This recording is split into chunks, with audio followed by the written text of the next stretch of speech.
to these people, and they were saying that Israel, the Jews did not have the right to gain Israel from the Palestinians. And I was just saying, throughout history, the Jews have been persecuted, obviously from the Holocaust, and we were granted Israel as a result of this. And I feel that granted by whom? We were granted from Britain and other countries granted us that. Well, what right did Britain have to grant you somebody else's country?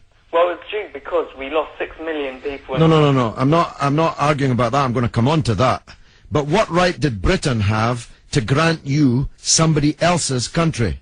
We had the right because we lost 6 million people and we did not have a home. Well, yeah, I'm going to ask you for a third time. What right did Britain have to grant you somebody else's country? Well, they didn't. Well, they were giving us the right because it was they were basically gave us because of the. But they gave you somebody else's country. That's the point I'm making, Alex. Can you deal with it? Yeah, but the Jews have also had to. They've dealt with this throughout history. Well, Alex, I don't know if you came on with a script and you can't deviate from it. Can you please answer that point? And we'll come to the Holocaust and who was responsible for it and who should have paid and what they should have paid for it. But given that you've said Britain granted you, and you're presumably saying you because you're Jewish, somebody else's country, I'm asking you, what right did Britain have to grant you somebody else's country? Britain, you could say they didn't have a right, but they came in and dealt with us and with the Jews having lost all these lives, and they basically granted us this land. Okay. Well, I see I'm getting nowhere on this, Alex, so let me deal with your overarching point. Maybe you're just not equipped to deal with the principal point that I have made. The Jews have suffered racist anti-Semitism down the ages in many, many European countries, including our own. They were subject to regular discrimination at best, and pogrom and murder at most. That's undoubtedly true.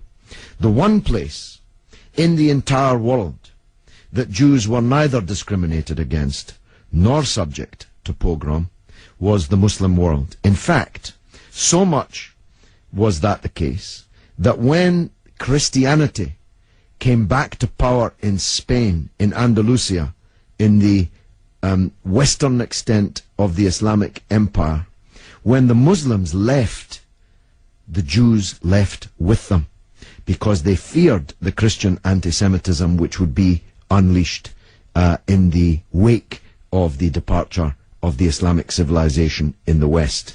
That's why so many Jews are to be found even today, and were to be found in profusion before the creation of the State of Israel, in countries like Morocco and along the North African coast, because under the protection of the Muslims, the Jews left Europe and went to live in North Africa.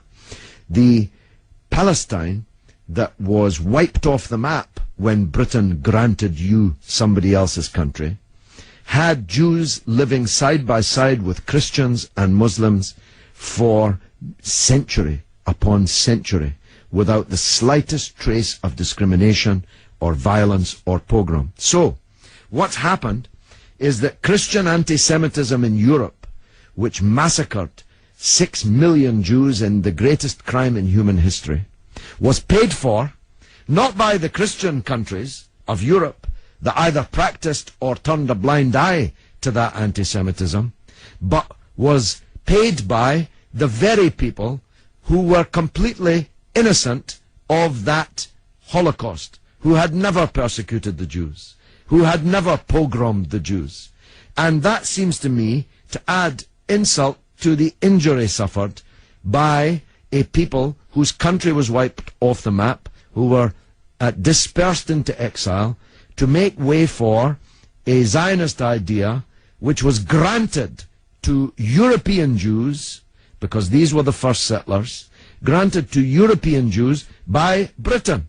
And as you have singularly failed, 4 times I asked you, to acknowledge that Britain had no right to give away somebody else's country, one country giving to a second people the land that actually belonged to a third people, it seems to me an all-round injustice, don't you think, Alex? Yeah, I agree that they didn't so much have the right, but they were stepping in after the Holocaust to grant it to the Jews. But it was It was long before the Holocaust that Britain stepped in.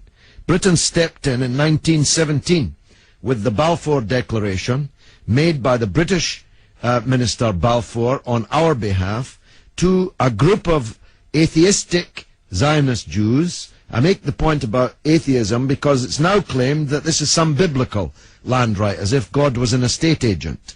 The men to whom Israel was promised were atheistic Jews. They were not only not speaking for all Jews, they represented at that time in 1917 a tiny proportion of the world's Jews.